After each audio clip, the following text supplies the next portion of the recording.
오늘 여기 어떻게 오셨어요? 차 타고 오셨어요. 네. 제가 묻는 이 질문이 어떤 교통수단을 가지고 오셨는지, 또 어떤 종류의 차를 타고 오셨는지를 묻는 것이 아니라 누가 불러서 왔냐는 겁니다. 여러분, 누가 불러서 오셨어요? 정말입니까? 하나님께서 부르셨습니까? 우리는 하나님께서 부르셨다고 할 때 하나님의 부르심, 이것을 우리는 소명이라 그래요. 그죠? 소명. 소명은 이제 두 가지의 의미가 있는데, 1차적으로는 우리가 하나님께서 우리가 인격적으로 하나님을 만나지 못하고 믿지 못하는 그런 우리들을 인격적으로 주님을 만날 수 있도록 그렇게 부르시는 구원의 부르심, 그 부르심을 먼저 1차적으로는 소명이라 그래요. 또한 이 부르심 이후에 우리가 주님을 인격적으로 만나서 영접한 이후에 우리를 하나님의 자녀라고 그러는데, 하나님의 자녀가 된 이후에 하나님께서 또 우리를 부르시는 부름이 있는데 사명으로 부르심이 있습니다. 이것 또한 소명이라고 부릅니다. 그리고 이 하나님의 사명, 하나님의 일로 부르시는 이 말을 다른 말로 우리는 주의 일이다, 이렇게 부르기도 하고, 또 이것을 또 다른 말로는 직업이다라고 말할 수 있어요. 직업. 그래서 이 직업을 다른 말로 콜링이다 부르기도 하고 보케이션이다 부르기도 해요. 하나님의 부르심, 사명자로의 부르심, 그것을 우리가 직업으로 이해할 수가 있습니다. 그래서 여러분, 우리 모두는 하나님의 자녀로 부르심을 받았고, 또한 직업을 통해서 하나님의 일꾼으로 부르심을 받았다라는 거예요. 하나님의 자녀로 부르심을 받은 후에 우리의 모든 순간, 매 순간 하나님의 부르심을 받게 되는데, 오늘 주일도 우리가 그 하나님의 부르심, 그 부르심 때문에 우리는 이 자리에 와 앉아 있습니다. 근데 뿐만 아니라 우리가 이 예배를 마치고 집에 돌아가서 살아가는 한 주간의 그 삶도 주님의 부르심이 있다라는 거예요. 주일 예배로 하나님의 부르심을 받아 이곳에 와 있다라고 하는 것은 여러분도 입으로 고백했고 알겠는데, 나머지 한 주간 동안 내가 직장에서, 내가 가정에서 하시는 그 일도 주님께서 나를 부르셨다라고 하는 그 일에 대해서 여러분 어떻게 생각하십니까? 한 주 삶 그 안에서 하나님 부르심이 정말로 여러분 있습니까? 오늘 우리가 함께 읽은 본문에서 사도 바울이 계속해서 강조하고 있는 말이 있는데, 오늘 그것이 이 부르심에 대한 말씀입니다. 우리가 어떤 글을 강조하게 될 때에 그 글을 강조하기 위해서는 몇 번이고 그것을 반복하게 돼요. 저도 설교를 하게 될 때에 강조하는 내용들이 있어서 그것을 계속 이렇게 반복하고 또 반복을 합니다. 오늘 본문에는 이 8절 정도밖에 되어 있지 않는데, 이 말 안에 부르심이라는 말이 계속해서 반복되고 있다는 이야기예요. 부르심 8번이나 반복되어 나옵니다.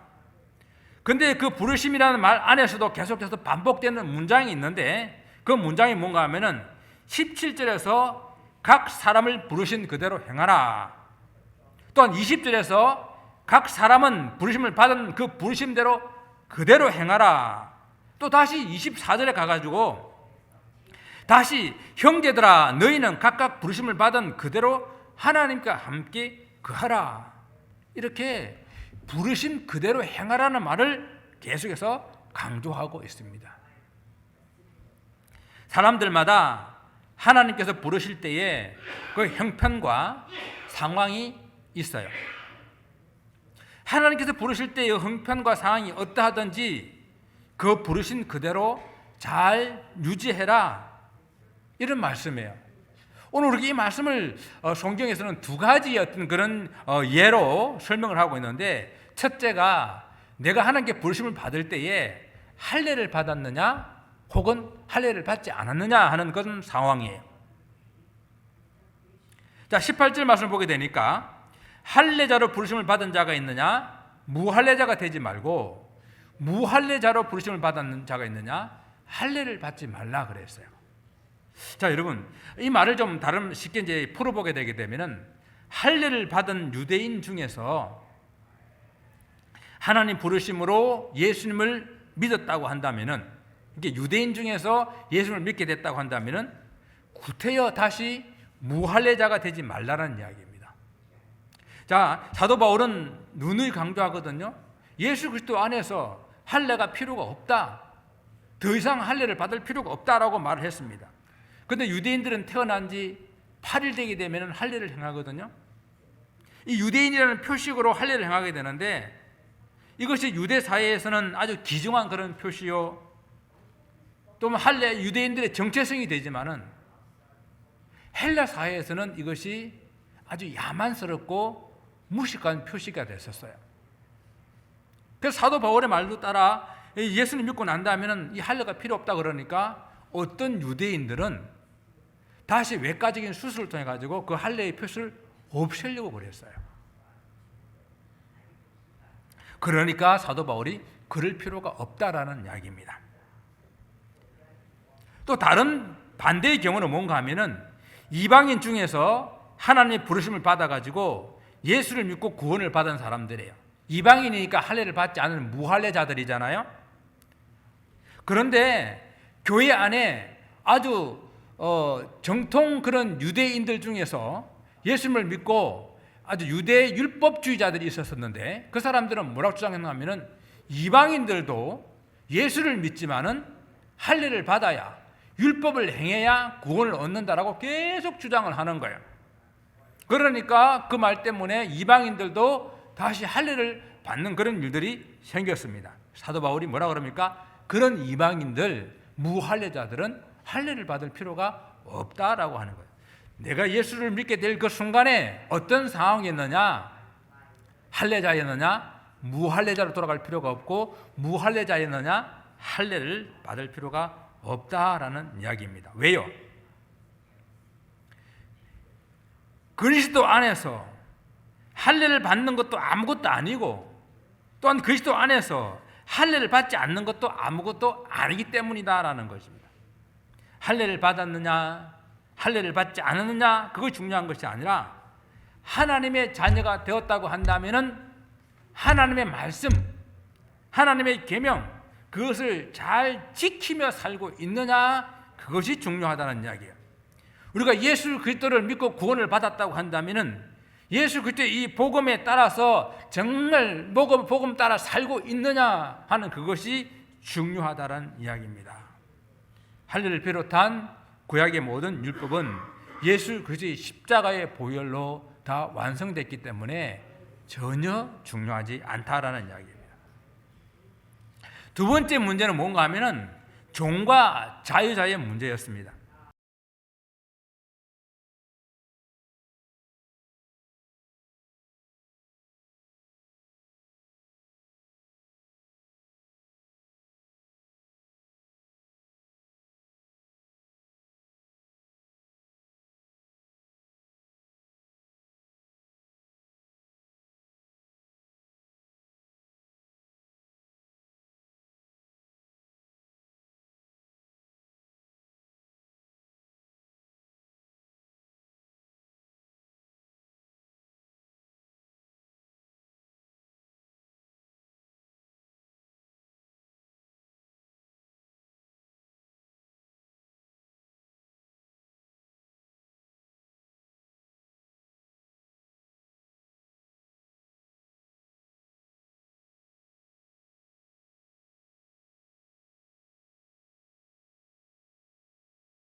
자, 로마가 통치하는 모든 사회는 노예 제도로 유지되고 있는 사회예요. 노예가 아니면 그 사회가 유지될 수가 없는 그런 사회였다는 이야기입니다. 그런데 노예도 천차만별이에요. 노동하는 일에서부터 또 집에 그 가정의 경제를 책임지는 그런 집사 혹은 자녀들의 교육을 하는 그런 교사에 이르기까지 천차만별이었거든요. 그러나 그 역할이 무엇이든지 간에 노예는 노예였어요. 그 노예라는 것은 변함이 없었다는 이야기입니다. 우리가 지금 계속 다루고 있는 고린도 교회, 그 교회가 가지고 있는 그런 문제도 바로 이런 문제였는데, 고린도 지역에 3분의 1이 노예였어요. 3분의 1이 노예라고 하면은 100명 중에 30명 내지 40명은 노예라는 거예요. 자, 그런 것을 비교해 보게 될 때에 고린도 교회 안에는 당연히 노예의 신분을 가진 성도들이 많겠어요, 적겠어요? 많지요. 초대교회의 특성을 생각해 보게 되면 오히려 노예가 더 많았었는지도 몰라요. 자, 그런데 오늘 각각 부르심을 받은 그대로 행하라고 그랬어요. 이 말을 잘못 오해하게 되게 되면요, 당신은 노예로 태어났으니까 그냥 평생 노예로 살아라. 당신은 가난하게 아무것도 가진 것도 없이 태어났으니까 평생 그렇게 가난하게 살아라는 말로 생각할 수 있어요. 그러나 성경은 전혀 그런 식의 이야기를 하지 않습니다. 노예 제도를 지지하거나 찬성하지 않습니다. 실제로 하나님의 부르심을 받고 난 다음에 사람들이 엄청난 변화를 경험하잖아요. 새로운 세상을 경험하잖아요. 놀라운 새로운 세계로 들어오잖아요. 그러나 이러한 것들 대부분 외적인 변화가 아니라 내적인 그런 변화입니다. 내가 예수 그리스도를 만나서 은혜를 받고 새로운 세계를 경험한다고 해가지고 내가 살고 있는 세상이 바뀌는 것이 아니라는 이야기예요.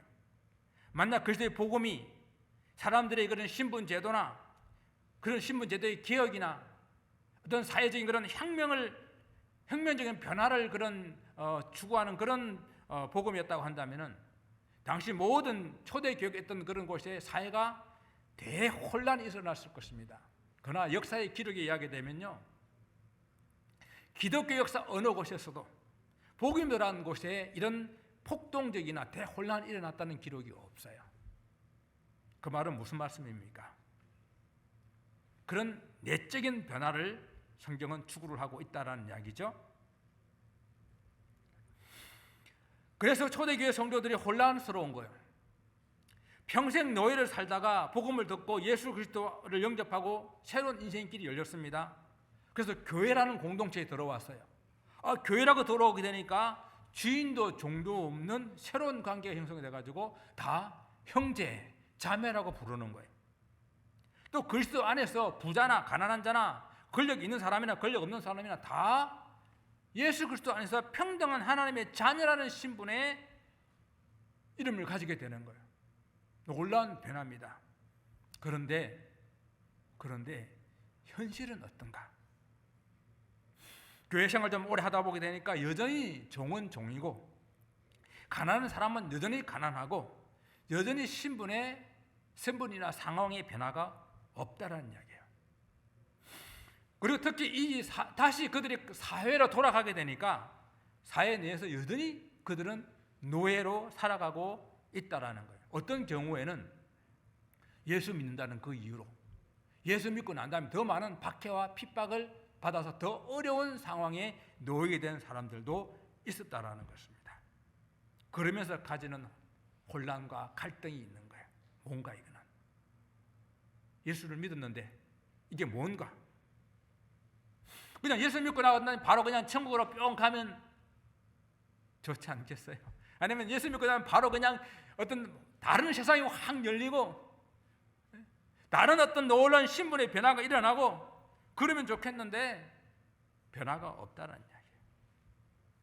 사도 바울이 고린도 교회 성도들이 가지는 이런 혼란스러운 상황 가운데서 오늘 본문에 이런 말을 하는 겁니다.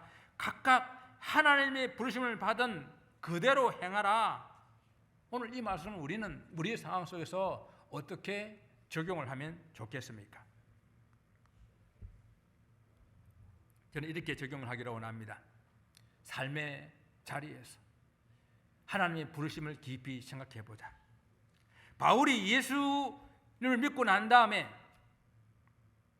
할례를 받았는지 할례를 받지 않았는지 그것은 중요하지 않고 오직 하나님의 계명을 따르느냐, 정말 주의 복음대로 사느냐, 그것이 중요하다고 말씀하셨잖아요. 유대인이냐 헬라인이냐 중요하지 않고 예수를 믿고 난 다음에 그 예수님의 복음의 가르침에 내가 얼마나 순종하고 있느냐, 그것이 중요합니다. 이 말씀은 내가 하나님께 부르심을 받을 때에 각각 그 부르심의 목적이 무엇인지, 그 목적에 맞게 살고 있는지, 그것이 중요하다는 말씀입니다. 그래서 이 말씀을 우리를 부르신 우리의 직업과 연관해서 적용해 보기를 원합니다. 여러분, 하나님의 부르심은요, 모든 사람들에게 획일적이지 않아요. 성경도 그랬잖아요. 어떤 사람은 목사로, 어떤 사람은 교사로, 그죠? 어떤 사람은 봉사하는 일로, 이런 일로 저런 일로 하나님은 당신의 자녀들을 부르십니다. 만약 참 한때 한국에서는요, 좀 이렇게 큰 그 하나님의 은혜를 이렇게 경험한 사람들은 다 어디로 갔어요? 다 신학교를 갔어요. 하나님의 불을 받고 나면 다 어디로 가냐? 신학교를 가는 거예요. 선교사가 되는 거예요.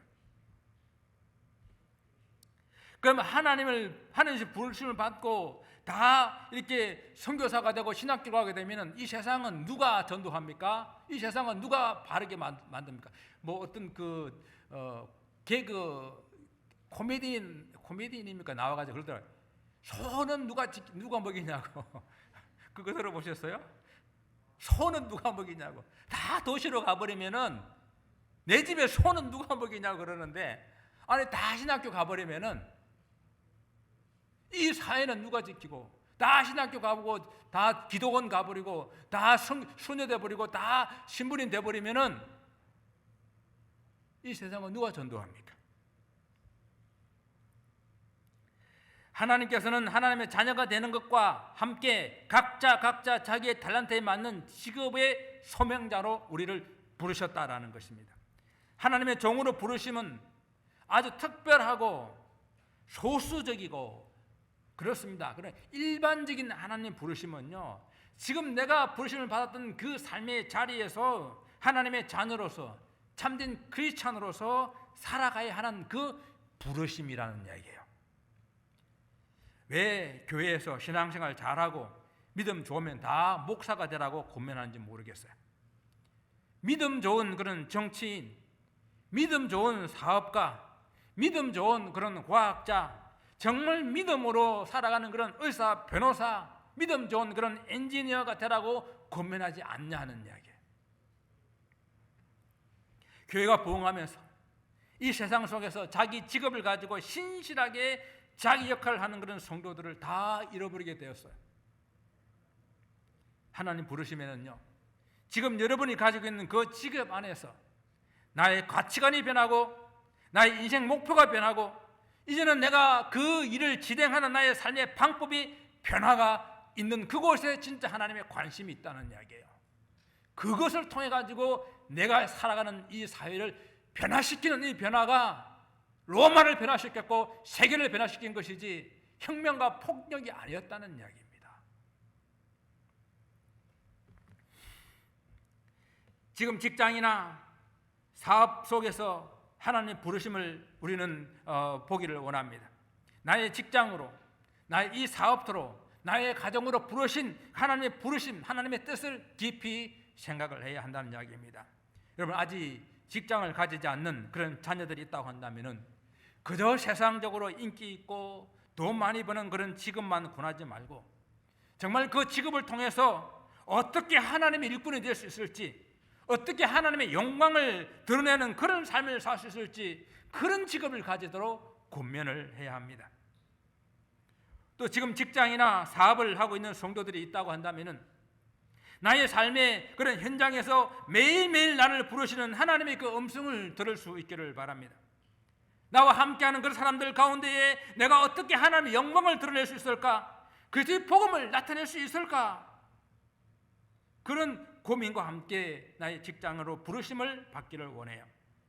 그리고 이미 직장이나 사업의 일을 다 마친 그런 성도님들도 나의 남은 시간을 어떻게 보낼 것인지, 내가 정말 하나님 앞에서 부끄럽지 않은 나의 남은 삶을 보낼 것인지를 깊이 생각하셔야 돼요. 각각 부르심의 자리에서 하나님 뜻을 깊이 생각하고 정말 주님의 복음에 순종하는 그런 삶이 될 수 있기를 바랍니다. 사도 바울은 또 예수를 믿고 나면은 그 신분이 종이든 자유자이든 중요하지 않다고 말씀하고 있어요. 하나님의 부르심으로 예수님을 나의 구주로 영접하게 될 때에 어떤 신분이든지 중요하지 않다는 이야기입니다. 고린도 교회 성도들 가운데는 종의 신분을 가진 사람들이 많았다는 것을 감안하게 될 때에 이 말씀은 당시 종의 신분을 가진 사람들에게는 아주 민감한 그런 말씀이었을 거예요. 자, 그래서 21절 이 본문의 말씀이 이 해석이 아주 좀 민감한 그런 해석입니다. 한번 보세요. 21절 말씀을 보세요. 내가 종으로 있을 때에 부르심을 받았느냐? 염려하지 말라. 그러나 내가 자유롭게 될 수 있거든 그것을 이용하라 라고 말했는데요. 이 말이 무슨 뜻일까? 해석이 분분합니다. 이 말씀이 종으로 부름을 받았지만은 자유할 수 있는 기회가 생기면은 자유를 얻으라는 말인지, 아니면 종으로 부름을 받았는데 자유하게 될 기회가 생겨도 그냥 종으로 남아 있으라라는 말인지 해석이 어려워요. 여러분 성경책 보시게 되게 되면은 밑에 관주가 있어요. 관주가 이 두 가지 해석을 다 써놨잖아요. 그러니까 어떤 말인지 원문만 가지고는 해석하기가 어렵다라는 그런 이야기예요. 여러분은 어떤 뜻일 것 같아요? 종으로 있다가 자유할 기회가 생기면은 그 기회를 가지고 자유해라라는 뜻일까? 아니면 종으로 있는데 자유할 기회가 생겨도 그냥 그대로 종으로 머물러라라는 뜻일까요? 저도 잘 모르겠어요. 그런데 오늘 개역 성경은 앞에 있는 자유할 기회가 생기면은 그 자유를 찾아라라는 그런 말로 번역을 하고 있습니다. 종이었다가 자유자가 될 수 있는 길이 있을 때에 그 기회를 생기게 되면은 그것을 잘 이용하여서 자유자가 되는 것이 좋다라는 그런 말씀입니다. 자, 이 말씀은 어떤 배경에서 나왔는가? 고대 그리스에는 실제로 노예가 자유가 되는 그런 조건들이 있었어요. 나라에 큰 공을 세우게 될 때에 나라에서 그 사람을 자유자로 풀어줍니다. 한 가정에서 그 가정에 큰 공을 세우게 되게 되면은 또한 주인이 그 노예의 신분에서 그를 벗어날 수 있게 해주었습니다. 여러분 영화 배너 보셨죠? 배너에서 그 배너가 전함에 노를 젓는 노예였습니다. 그런데 해군 제독의 목숨을 구해주잖아요. 그런 거면 해군 제독이 노예에서 풀어주고 어떻게 해요? 자기의 아들 삼잖아요. 양자 삼잖아요. 그런 일들이 생긴다는 이야기예요. 또 한 다른 방법이 있었는데 그 방법 뭔가 하면은 종이 돈을 벌어서 자기 몸값을 지불하게 되면은 자유자가 됩니다. 이 일은 쉬운 일은 아니겠죠. 그러나 이 그리스 시대 때 이 종은 짬짬이 자기 시간들이 많이 가질 수 있는 그런 종들이었습니다. 그래서 그 시간을 통해 가지고 돈을 벌어서 그 돈을 어디로 가져가는가 하면은 신전으로 가져가는 거예요. 신전 대제사장에게 그 돈을 맡겨놔 놓고 계속 맡겼다가 자기 몸값이 다 되었을 때에 주인하고 그 신전에 가서 그 돈을 주인에게 지불하고 자유자가 되는 겁니다. 그런데 무슨 조건이 있냐면은 그 주인 사람에게서는 자유자가 됐는데 이제는 그 몸은 누구에게 맡기는가? 신에게 맡기는 거예요. 신의 종이 되겠다라는 뜻으로 그 돈을 주인에게 맡기는 것입니다. 자, 이렇게 사도 바울은 당시 이런 풍습을 생각하고 혹 자유할 기회가 있으면 그것을 이용하여 자유하게 되라고 권면했을 수도 있다라는 것이죠. 그래서 21절을 어떤 식으로 해석하든지 간에 오늘 사도 바울이 강조하고 싶은 것은 뭔가 하면은 예수님을 믿을 때에 그 사람이 종이든 그 사람이 자유자든 그 신분은 중요하지가 않다라는 것입니다. 바울은 그리스도 안에서 하나님의 부르심을 받은 자들이 진정한 어떤 신분의 사람들인지를 설명하기 위해서예요. 22절 말씀을 봅니다. 주 안에서 부르심을 받은 자는 종이라도 누구에 속한 사람이라고요? 주께 속해서 자유인이라 라는 겁니다. 또 그와 같이 자유인으로 있을 때에 부르심을 받은 자는 자유로 부르심을 받았지만 누구의 종이라고요? 그리스도의 종이라는 이야기예요. 그러니까 이 세상에서 종이든 자유자든 그것은 중요하지가 않다. 비록 종이라 하더라도 그가 주님의 부르심을 받았다면 그는 그리스도 안에서 자유자요. 비록 자유인을 하지만은 주님 앞에 부르심을 받으면 그리스도 안에서의 그리스도의 종이라는 이야기입니다. 우리가 그리스도 안에서 가지게 되는 자기 신분에 대한 정체성, 이것을 분명히 해달라는 이야기죠. 그리스도 안에서는 모든 사람이 다 자유인입니다. 그리스도 예수 안에서 죄와 사망과 법에서 우리를 해방케 하고 자유케 했기 때문이죠. 그래서 더 이상 우리는 정죄함이 없고 더 이상 죄의 구속함이 없습니다. 그리스도 안에서 진정한 자유자가 된 것입니다. 성경은 그런데 이런 자유자들에게 말합니다. 그리스도 안에서 얻게 된 이 자유함으로 죄를 짓는데 사용하지 말라는 거예요. 그래서 오히려 자기를 쳐서 그리스도께 복종시키는 삶, 그리스도의 종이 되는 삶, 그런 삶을 살아라라고 성경은 권면하고 있는 거예요. 사람의 종에서부터 자유함을 얻고 난 다음에 이제 스스로 자신을 그리스도에게 굴복시킴으로 말미암아서 그리스도의 종으로 살아가는 삶, 그것이 저와 여러분의 정체성이에요. 아까 제가 조금 전에 예를 들어 들은 것처럼 마치 그 종이 신전에서 돈을 다 지불하고 난 다음에 사람에게는 자유함을 얻었지만은 그 신의 종이 되는 것처럼 우리는 그리스도의 종이 되었습니다. 그런데 차이가 있어요. 우리가 어떻게 그리스도 안에서 자유함을 얻게 됐냐는 겁니다. 정말 우리 모두는 죄로 인해 죽을 수밖에 없는 그런 존재들이었거든요. 죄의 형벌은 사망이기 때문에 죽기로 작정된 그런 존재들이었거든요. 그런데 우리의 이 죄값은 단지 육신의 죄가 아니라 영혼의 죄이기 때문에 이 죄값은 우리가 도무지 갚을 수가 없는, 아무리 시간을 내어서 일을 해도 갚을 수가 없는 그런 금액입니다. 그래서 성경은 그 금액을 얼마나 그래요?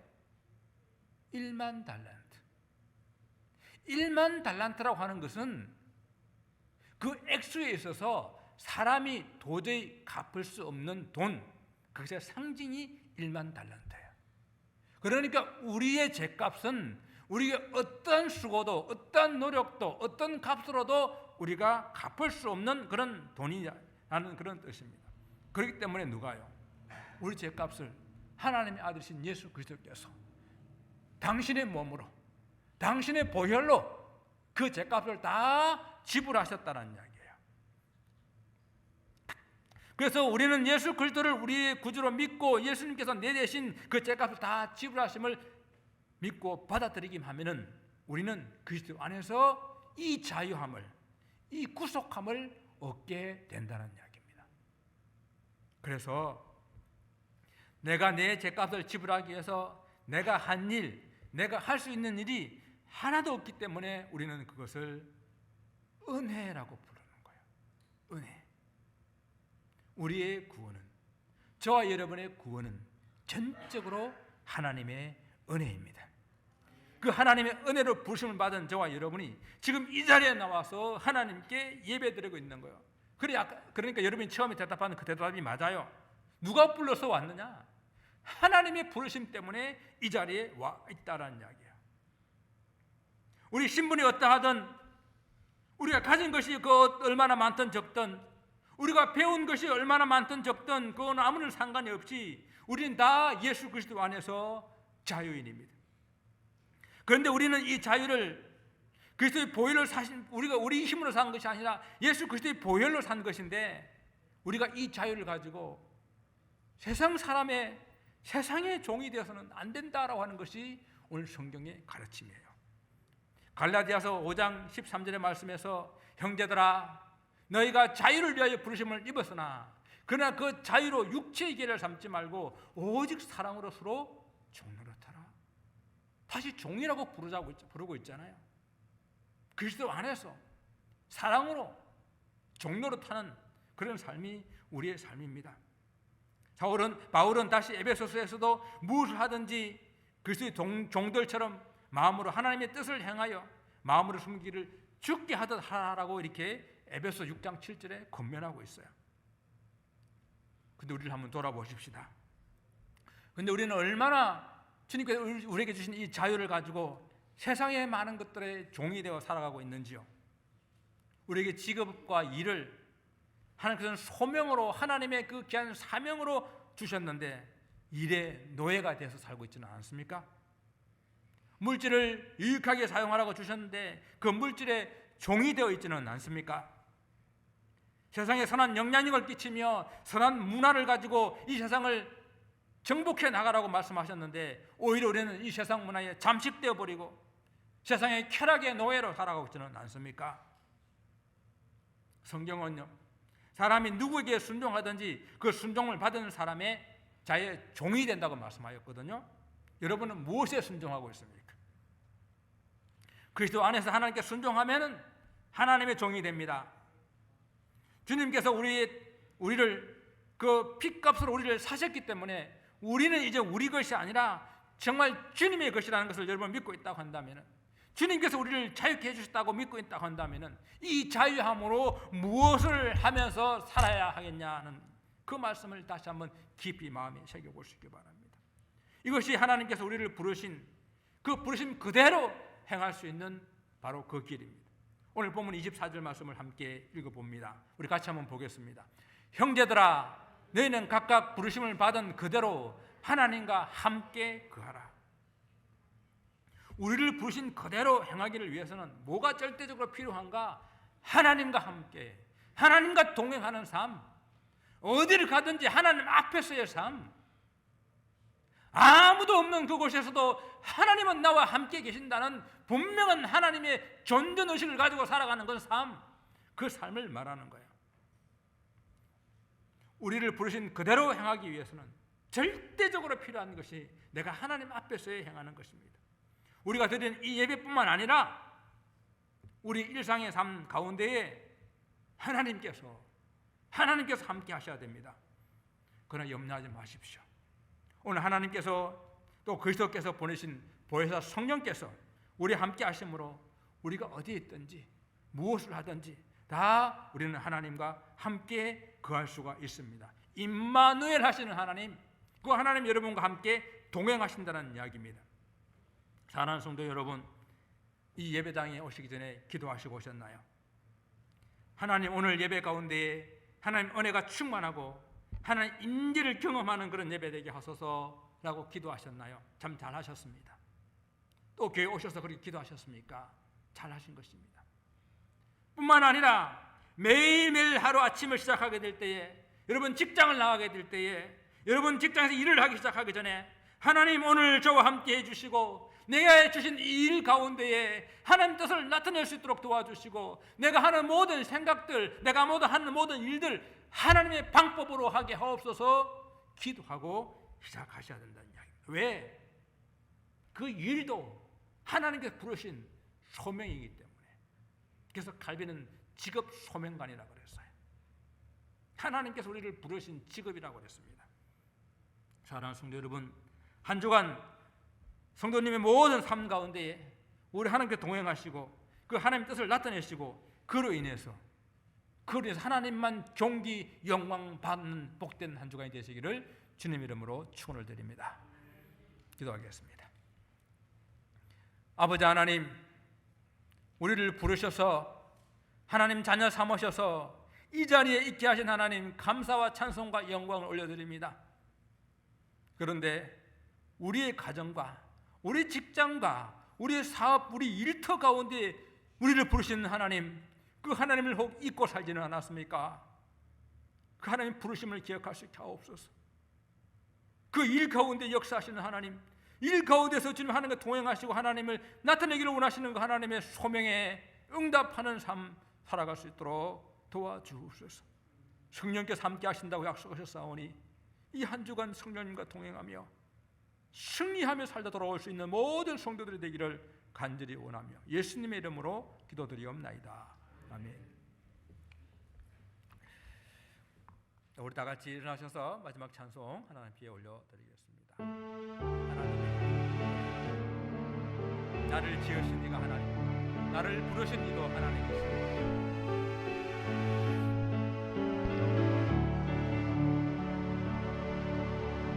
지으신 하나님, 나를 부르신 하나님,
하나님의 은혜.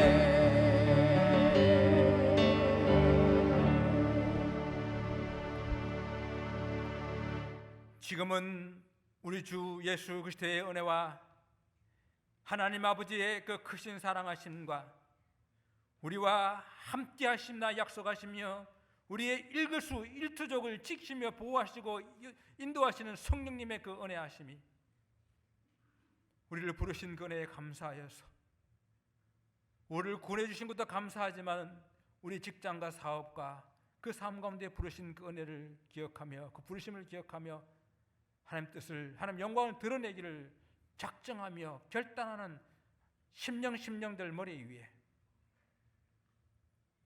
귀한 자녀 손들 위에 우리 남가주의 사랑교회 지금부터 영원히 함께 하시기를 간절히 축원하옵나이다.